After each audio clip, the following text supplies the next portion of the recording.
अस्सलामुअलैकुम। आज की वीडियो में हम करेंगे जी एक्सरसाइज 2B है जो mathematics book 2D2 7th edition जो न्यू एडिशन आया उस एक्सरसाइज है ये।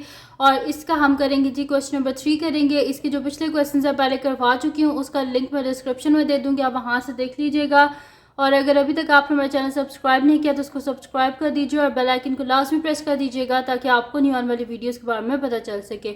तो क्वेश्चन नंबर 3 हमारे पास है कि 35 workers are employed to complete a construction project in 16 days. Before the project starts, the boss of the company is told that he need to complete the project in 14 days. Assuming that all the workers work at the same rate, how many more workers does he need to employ in order to complete the project on the time? इसमें ये कह रहे हैं कि एक construction project था जिसके लिए जो बॉस था उसने क्या किया था, उसके पास पहले कितने वर्कर्स थे, 35 वर्कर्स थे और काम उनने कितने दिन में करना था, 16 डेज़ में। लेकिन जब प्रोजेक्ट स्टार्ट होने लगा, उससे स्टार्ट होने से पहले जो कंपनी का जो बॉस था उसने बोला नहीं मुझे 16 डेज़ में नहीं, मुझे 14 डेज़ में वही काम चाहिए। तो जाहिर सी बात है कि यहाँ पर हमने ये सोचना है कि जाहिर सी बात है हमारे पास जितने ज़्यादा वर्कर्स होंगे उतने कम टाइम में काम होगा ना। जैसे कि मैंने पिछले क्वेश्चंस में भी आपको एग्जांपल दी थी कि अगर एक बंदा जो है वो मतलब एक रोड जो है उसको कंप्लीट करता है 2 डेज़ में, तो अगर हम वर्कर्स को 2 कर दें तो वो कितने दिन में, 1 दिन में काम कर लेगा। यानी कि जितने नंबर ऑफ़ वर्कर्स इंक्रीज़ होते जाएंगे काम उतने कम दिनों में होगा। तो एक चीज़ अगर इंक्रीज़ हो रही है उसके इंक्रीज़ होने से दूसरी चीज़ डिक्रीज़ हो रही है तो ये क्या है, हमारे पास इन्वर्सली प्रोपोर्शनल है। ठीक है, तो इसमें अब हम क्या कर देते हैं, हम लेट कर देते हैं कि x को एज अ वर्कर कर लेते हैं और y को हम क्या कर देते हैं, नंबर ऑफ़ डेज़। तो मैं नेक्स्ट शीट ले लेती हूँ और उस पर कर लेती हूँ यहाँ पर कि let x be the number of workers and y be the number of days. तो यहाँ पर मैं लिख लेती हूँ सोल्यूशन और इसमें मैं लेट कर लूँगी कि मेरे पास जो x है ना वो मेरे पास है नंबर ऑफ़ वर्कर्स हैं और y को मैं लेट कर लेती हूँ कि वो मेरे पास नंबर ऑफ़ डेज़ हैं। तो let x be the number of workers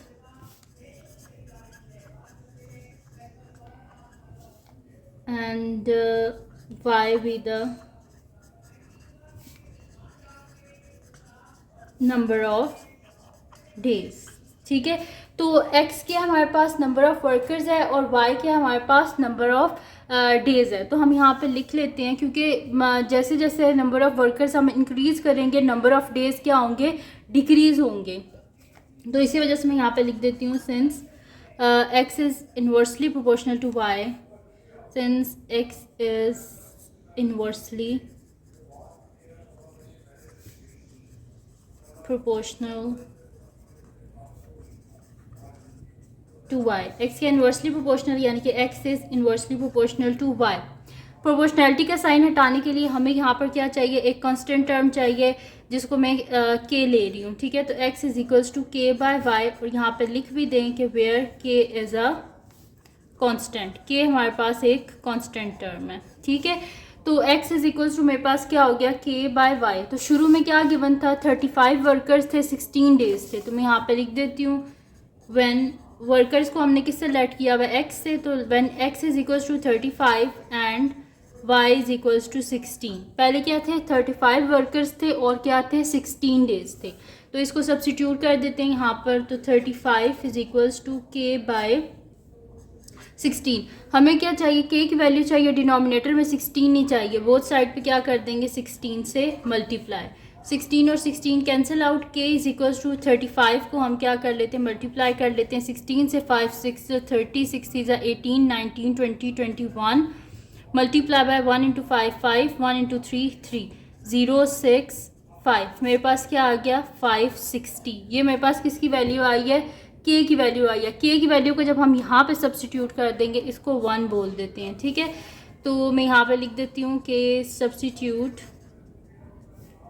value of k इन 1। ठीक है, तो मेरे पास क्या हो जाएगा कि x is equals to k की जगह उसकी वैल्यू 560 डिवाइडेड बाय y।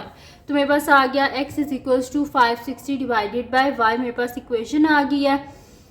अब हम क्या कर देते हैं, यानी कि k की वैल्यू मेरे पास आ गई, इसको बोल देते हैं मेरे पास क्या है, ये इक्वेशन नंबर 2 है। ठीक है, अब क्या कर लेते हैं हम, हमारे पास क्या गिवन था, सेकंड हमारे पास ये चीज़ गिवन थी कि अब हमें कितने मतलब के और वर्कर्स चाहिए ताकि हम 14 डेज़ में वही काम कर सकें। तो हमने डेज़ को किससे रिप्रेजेंट किया हुआ था, वाई से किया हुआ था ना। तो मैं यहाँ पे लिख देती हूँ कि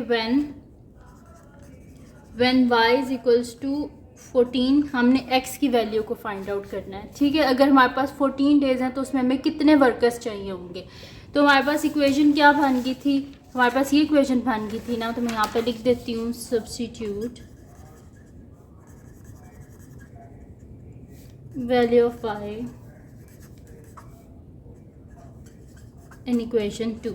और इक्वेशन 2 हमारे पास क्या थी कि x is equals to 560 divided by y।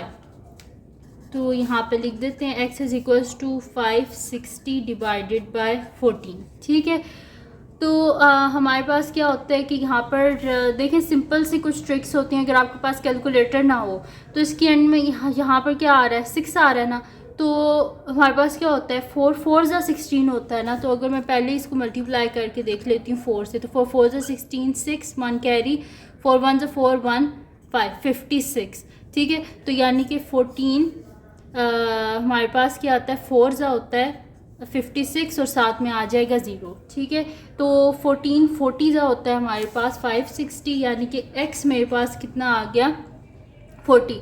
यानी कि अगर हमें 14 डेज़ में सारा काम कंप्लीट करवाना है तो उसके लिए हमें कितने चाहिए, वर्कर्स 40 चाहिए। हमारे पास ऑलरेडी कितने वर्कर्स हैं, 35।